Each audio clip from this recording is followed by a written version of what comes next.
मरद तू पहिलू कोई के बियाह सखी ससुरा में गइलू बोला ना कैसन मरद तू पहिलू गुंडा हो कि मफिया हटे हबे रंगदार हो हबे रंगदार हो नया नया सखी बहवे भातार हो नया नया सखी बहवे भातार हो मारेला तीन राउंड लगातार हो नया नया सखी बहवे भातार हो मारेला तीन राउंड लगातार हो मारेला तीन राउंड लगातार हो मारेला तीन राउंड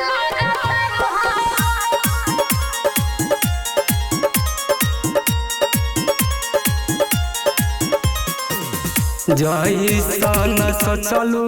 तोहर हो गइल पूरा हो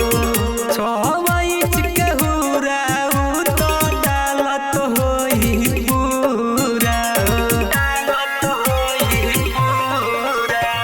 हम हफ जाई बाकी वो नहीं थकेला मोहिया में धोके खाली ओखी पटकेला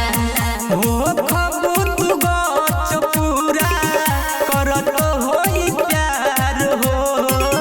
करत होई प्यार हो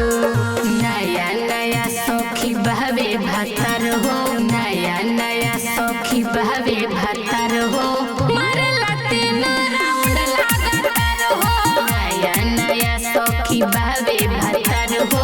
मारेला तीन राउंड लगातार हो मारेला तीन राउंड लगातार हो मारेला तीन राउंड लगातार हो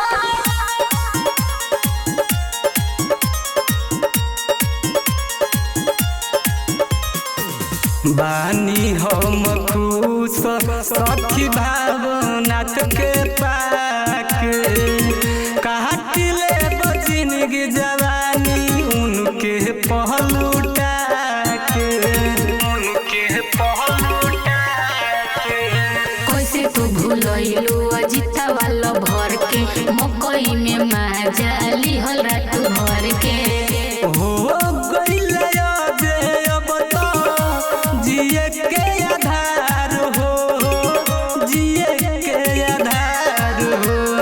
नया नया सखी बहवे भातार हो नया नया सखी बहवे